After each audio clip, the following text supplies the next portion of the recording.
Hello, everyone, and welcome to the conditional structure. This particular video, we're going to start talking about the conditional structure, how to apply it, talk about structures within structures, and talking about the relational operators that you can use within this conditional structure. All right, so let's get started. Up to this point in this course, you have programmed. You've done some nice programming. You got used to designing a GUI, understanding what variables to use. You got all the way down through scope, and then applying that scope and writing some nice programs. But the only structure we've used so far is sequential.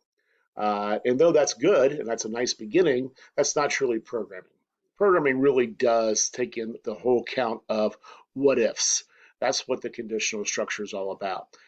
Learning the conditional structure takes you to a whole nother level of programming and a whole nother level of logic. So strap on. This is where it starts getting more interesting and starts really getting into the whole idea of when to ask the right questions and when. Okay?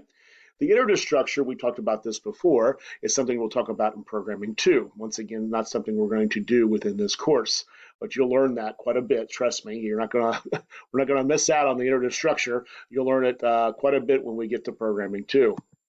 But for the rest of this course, what we're going to be dealing with is the sequential structure still. That doesn't go away, but the conditional structure and the practice, okay? So the conditional structure finally makes you into a programmer, just what I said.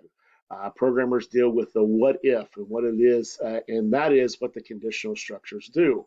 They allow the programmer to ask what if.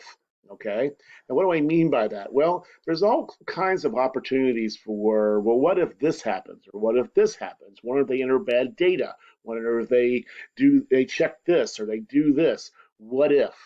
We as programmers got to deal with all those but what ifs, okay, to ensure that our application works correctly and we don't give bad output or so on. So that's the what if. Dealing with the conditional structure is not the easiest thing to do in the world. And here's the key. You got to deal with it logically at the right time and correctly. All right. What do I mean by that? Well, what I mean by that is you got to design the program once again. You got to know when to ask the question at the appropriate time, okay? Because again, everything is top down. And so you might do something, and then I need to ask the question. Maybe it's as simple as I went and got 2 pieces of bread, I put bologna on it, and I asked the question, do I want mustard or ketchup? Kind of gross, I got it, but you get the idea, okay? I wouldn't ask if they want mustard or ketchup beforehand. I guess I could in that situation, but I wouldn't apply it, until maybe I'm ready to apply it. There's a right time to ask it. This really does deal with, your ability to, ask the question at the right time. That comes down to logic. Logic's not something you can learn. It's something you can practice. So everything we've done up to this point, it has been logical in the sense of when we do things, but this takes it to another level. So we can sit back and ask the questions logically at the right time. Once again, that's what makes this, once you get this down and once you know how to go about doing this and how to apply it, you'll get it. What makes it hard is that every situation is different. You're going to encounter so many different problems, okay? That not every problem is not going to relate to the next problem. There might be some there, but you're not going to be able to go out and read a book more on if conditions. You're going to have to learn how to apply the condition based upon your logic. That is programming. That's what makes this hard. There's nothing to memorize. It's really sitting back, analyzing the problem, and walking through the steps in which I have taught you so far in the correct order and ask the questions appropriately. All right? It's nothing to be scared about. It's really just more something you need to practice and practice. And then once you practice it, once again, make sure you look at the solutions and make sure you compare and learn from all those things as we kind of walk through it. Okay? How do you apply the conditional structure? It's actually fairly simple. Once again, writing the conditional structure is not hard. It's the application of it. And again, I don't want to say it's hard. It's logical. And if your logic is one so that you see it very easily, it's a piece of cake. At first, if your logic is one that you just don't see it, it might not be the easiest thing to do in the world. But nonetheless, don't fret over it and don't fear it. Embrace it and try to learn it and keep practicing and practicing. And I promise you, sooner or later, you'll get this like it's no tomorrow. All of a sudden, it'll just pop to you and go, oh, this is pretty simple. And it actually is once you actually figure it out or how to apply these things. But to apply the conditional structure, you'll ask the question if, and then the condition. That condition could be if A equals B, if A is greater than B, if the file is at end of file. There's all kinds of conditions you'll actually write in these conditional structures. Okay, and we'll talk about some of the different ways you can write them as you go through it. Then what you'll do is you'll have tasks within there. These tasks could be sequential tasks. There could be 1, 2, 10, 20, 50 tasks in between it. So how this works basically is a path, correct?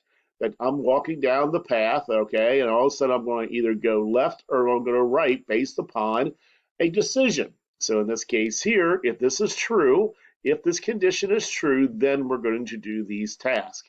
If the condition is not true, we go to the else. You basically say, if I'm going to do this, I'm going to do it this way. And if it's not true, I fall down here and do these tasks. Does that make sense? So it's one of two ways. You don't have multiple paths. You could, but for the most part, every if condition is always two paths, okay? That you're either going to go one way or the other way. Does that make sense? And it's really based upon how you want to ask the question. So, do I want mustard? No. Okay, then I do I want mustard? Then I'm going to apply mustard. Else, I don't apply mustard. It's just that simple, okay? In applying the whole thing and asking the questions. A weird example here, and again, this example means nothing, but just kind of see how this looks. If INT customers is greater than 0, then I'm going to add price 1 and price 2 to INT total. Don't really ask the question why I'm adding those two together. This is just an example. And then what I'll do is take that total and divide it by the number of customers to come up with an average for whatever stake. You see that there? Or else INT total will just remain at 0. So if it's greater than 0, I'm going to do these two things. Else, I'm just going to set this INT total to 0. Does that make sense? Again, the structure is not very hard. This is something you can look up to understand a little bit better. But once again, I kind of use this structure minus the probably the Hungarian notation in my pseudocode. And also, then we'll take that same structure and that same look and how this is all done with the if, then, else, and end ifs and basically do it. Let's talk about end if for 1 second. What is end if? Well, that ends the structure. That basically ends the else side of the structure. Every programming language has different ways of writing this conditional structure. But no matter what, every programming language has a true side and a non-true side. The true side being the then, and then if it's not true, the else side. Every language has it. How it's written, how it's structured, how they do it could be a little bit different, but not much. And so what's kind of cool about it is when you walk in another language, you ask the question, how do you write the conditional structure in Python, in C, in Java? All a little different, but really the same. All right? Something you could also do in that case is that if I sit back and I said INT customers is greater than 0, then I'm going to do the true part. And I can end if it right there, which means I'm only going to do this if it's true. If it's not true, I fall to the end if. This is what's called an assumed else. It's almost the same as this, where I'm just going to set INT's total to 0. This one, I'm sitting back saying, well, it's already 0. I don't need to set it to 0, so I'm not going to do anything. So the else part of this is, if it's true, I'm going to do this. Else, I'm not doing anything, and I don't have to put the else statement in there. Does that make sense? So else is assumed. If that bothers you right now and confuses you, put else in there. I don't care. It's the same thing, okay, if you want to do that. But once you start getting used to this, you'll start recognizing that all I care about is, if this is like this, I'm going to do this. Else, I'm not going to do it, and I'm not doing anything. And that's how you can write that in this way. All right? What you can also see is that we can have structures within structures. In this case here, we kind of do already, right? We have an if statement, if INT is greater than 0. That's my conditional structure. These right here are sequential structures. So I have a structure within a structure. But what you'll find out is I can have any structure within any structure. And that's what this next thing looks like. Again, this is just an example. I can have what's called a nested if condition. When you get to the iterative side, I can have ifs within loops and loops within ifs. I can do this all different types of ways based upon what's required of my solution. So in this case here, what I could do is say if int customers is greater than 0, then I'm going to ask if int customers is int total is greater than 0. This is called a nested if. Notice that the end if statement matches this if statement. Notice the indentions also. Indenting is a wonderful way of making sure you understand how all this is written. And here's the beautiful thing. Visual Studio will indent for you automatically. So you'll see how all that works. So how does this one work per se? If int customers is greater than 0, then it's going to go to the true side, which is this right here. If it's not greater than 0, it falls immediately to the else side and goes to int total. If int total is greater than 0, it will do this. If it's not, it will fall to the end if, which in this case has an assumed else, and then it falls out of the structure.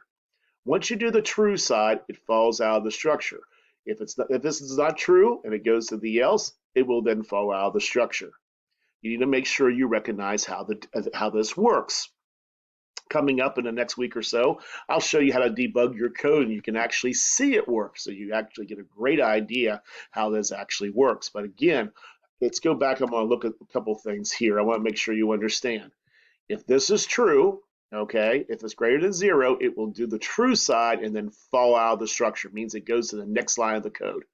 If it's not true, it goes to the else, it does whatever's there, and then falls out of the structure. Does that make sense? Same thing here. If it's true, it will fall out of the structure. If it's not true, it's going to immediately fall out of the structure with the assumed else. In this case here, if it's true, it'll fall here. If it's not true, it'll go right to that else. See how the innermost end if and the innermost else always matches the innermost if, and vice versa. So we always got to end our structures if we have a nested structure. Does that make sense? So then if we're going to add this one, make sure that end if there is there to end the structure, or it's going to assume everything you have out here is part of that if condition. Indenting doesn't do it in Visual Studio, or Visual Basic, I should say. Indenting means nothing. It's just an easier way of reading this stuff, okay? Interesting enough, indenting is important in Python. I don't know if you've seen Python before, but it is. Like again, every language is a little different in how it approaches things, but relatively logically, it's the same. I hope this makes sense, okay? Again, this is our introduction to this. Don't get carried away right now. Don't fret over it right now. We're going to apply these things. You're going to practice these things. You don't need to memorize nested ifs. You'll see them in use in actually our example in other videos this week, okay? Finally, the relational operators. When we're actually writing that condition in our if statement, we can ask if A is greater than B, A is less than B, A is equal to B, A is not equal to B. This is how you write it. A greater than equal to and less than equal to. Okay, this is called relational operators. Every language has relational operators. Make sure you go look and see how they deal with them. Some of them do them kind of differently than what you just see here. This is fairly simple. Greater than, less than signs, equal than signs, not equal to a less than sign, a greater than sign for not equal to, greater than or equal to, and less than or equal to. If I apply them, they'll look something like this. If int price is greater than int price 2, then it's this, and so on. Again, these are examples. I'm not writing the whole condition, but you get the idea. I'm writing the condition for the if statement, and this is how this would kind of look. Make sense? Once again, every language does them a little different. So you'll go ask how to write relational operators in each language, and every language gives it to you. They'll say, this is how we do our relational operators. All right? Most of them are relatively the same, greater than or not less than for most language. Some languages don't use one equals. They use two equals twos, okay? Some languages don't use this less than greater than sign for not equal. They use an exclamation point, okay? You'll see that in other ones. But for our sake, for this particular course, this is how they're written, okay? And I want you to do it this way in pseudocode and also then obviously in your Visual Basic program, okay? Our next step then is to go and kind of apply this and see how we can incorporate this now into an example, and then you can take it and start working with it. And again, we're going to spend the rest of this course doing nothing but conditional programming and sequential programming. You're going to have a lot of time to practice. Your job is solve the problem, write down the instructions, and ask the questions at the appropriate time. It'll take some practice. Don't get frustrated. Just learn and keep learning and learn from your mistakes. Okay? I wish you good luck with it. We should have some fun with it.